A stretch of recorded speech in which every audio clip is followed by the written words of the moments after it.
ଆମେ ଦେଖିବେ machine parts କେଉଁଟାକୁ କ'ଣ କ'ଣ କୁହନ୍ତି ଆଉ ତା'ର ୟୁଜ୍ କେମିତି କ'ଣ ଆମେ ତାକୁ ଦେଖିବା।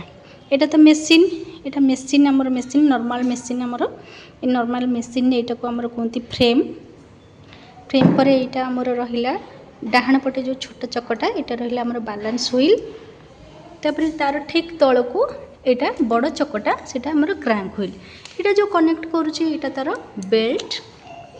ମେସିନ୍ର ଏଇ ଡାହାଣ ପଟେ ଏ ଯେଉଁ ଛୋଟ ଛୋଟ ଏମିତି ରଡ଼ ଭଳିଆ ଅଛି ଏଗୁଡ଼ା ସବୁ ହେଲେ ସ୍ପୁଲ୍ ପିନ୍। ଗୋଟେ ଗୋଟେରେ ଏଇଠି ତଳେ ବି ଥାଏ, ଦୁଇଟା କିମ୍ବା ତିନିଟା ଥାଏ ସ୍ପୁଲ୍ ପିନ୍। ସ୍ପୁଲ୍ ପିନ୍ ପରେ ଆସିଲା ଏପଟେ ଆମର ଏଇଟା ଥ୍ରେଡ଼୍ ଗାଇଡ଼ ପରେ ଏଇଠି ଏପଟକୁ ଆସିଲା ଆମର ଟେକଅପ୍ ଲିଫ୍ଟର। ଏପଟେ ଯେଉଁ ଆମର ବାଁ ପଟେ ଏଇଟା ଯେଉଁ ଷ୍ଟିଲ୍ର ପ୍ଲେଟ୍ଟା ରହିଛି এই ପ୍ଲେଟ୍ଟା କୁହନ୍ତି ଫେସ୍ ପ୍ଲେଟ୍।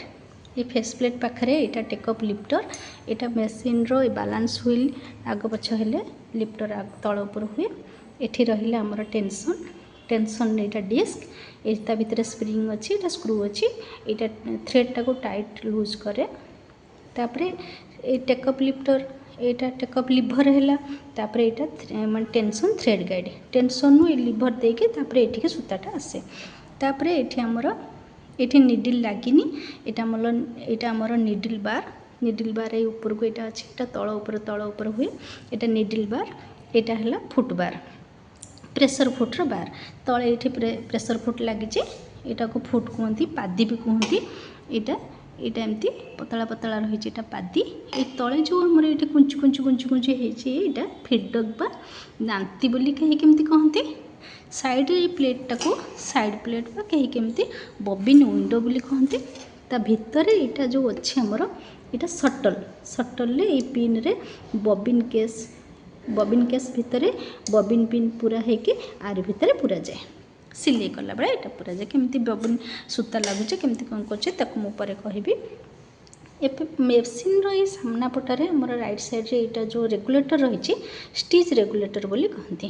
ସୂତାକୁ ମାନେ ଛୋଟ ବଡ଼ କରିବାରେ ଆମେ ଯେଉଁ ଷ୍ଟିଚ୍ଟା ଯେଉଁ ପଡ଼ୁଛି ଛୋଟ ବଡ଼ କରିବାରେ ଏଇଟା ହେଲ୍ପ କରେ।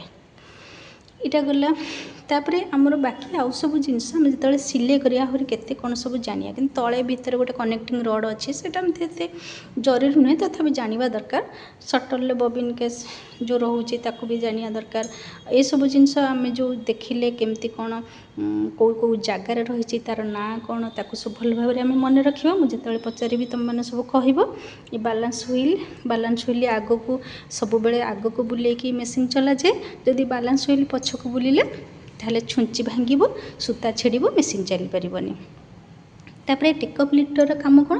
ଟେକଅପ୍ ଲିଫ୍ଟର ହେଲା এই ପାଦିଟାକୁ ତଳ ଉପର କରିବାରେ ସାହାଯ୍ୟ କରେ। ଏଇ ଦେଖ ମୁଁ ଟେକଅପ୍ ଲିଫ୍ଟର ଟେକିଲି, ପାଦି ଏଠି ଟେକି ହେଇଗଲା, ତାପରେ ଏଇଟା ପକାଇଦେଲି, ପାଦି ପଡ଼ିଗଲା ହେଲା। ଏ ଟେକଅପ୍ ଲିଫ୍ଟରର କାମ ହେଲା ଏଇ ଷ୍ଟେପ୍ଟାକୁ ପାଦିଟାକୁ ତଳ ଉପର କରିବ ବା ତଳ ଉପର କରିବାରେ ଏଇଟା ହେଲ୍ପ କରେ। ତାପରେ ଟେନସନ୍ ଡିସ୍କ ଗୋଟେ ଆମର ସୂତାଟା ଆସେ, ଟେନସନ୍ଟା ମାନେ ସୂତାଟାକୁ ଏଇଟା ଠିକ୍ ଗାଇଡ଼ କରିକି ତାକୁ କଣ୍ଟ୍ରୋଲ୍ କରିକି ଏଇଟା ସୂତାଟା ଏପଟେ ଛାଡ଼େ। ଏଠି ଯେଉଁ ଆମର ରହିଛି କୁଞ୍ଚିକା ହେଇକି ଯେଉଁ ଫିଡ଼କ୍ ବା ଆମର ଯେଉଁ ଦାନ୍ତି ରହିଛି ସେଇଟା କ'ଣ କରେ ନା କପଡ଼ାଟା ଆଗକୁ ନେବାରେ ସାହାଯ୍ୟ କରେ। ପାଦିଟା କ'ଣ କରେ ନା କପଡ଼ାଟାକୁ ଚାପି ରଖିବାରେ ସାହାଯ୍ୟ କରେ। ଆମର ଏଇ ଯେଉଁ ପ୍ରେସର ଫୁଟ୍ଟା କପଡ଼ାକୁ ଚାପିକି ରଖିବାରେ ସାହାଯ୍ୟ କରେ, ଆଉ ଯେଉଁ ଏଇଟା ଅଛି ଦାନ୍ତି ସେଇଟା ଆଗକୁ ନେବାରେ ସାହାଯ୍ୟ କରେ। ବାକି ସବୁ ଜିନିଷ ଆମେ ଆଉ ସବୁ ଜିନିଷ ସିଲେଇ କଲାବେଳେ ଟିକେ ଟିକେ ଜିନିଷ ଜାଣିବା। ୟା ପରେ ଆମେ ଜାଣିବା ଛୁଞ୍ଚି କେମିତି ଲଗାଇବା ଆଉ ସୂତା କେମିତି ପୁରେଇବା, ତାକୁ ଆମେ ଆଜି ଯେତିକି ଯାହା କହିଲି ସମସ୍ତେ ମନେ ରଖିବ। ମୁଁ ଯେତେବେଳେ ଯାହା ପଚାରିବି ମୋତେ କହିବ।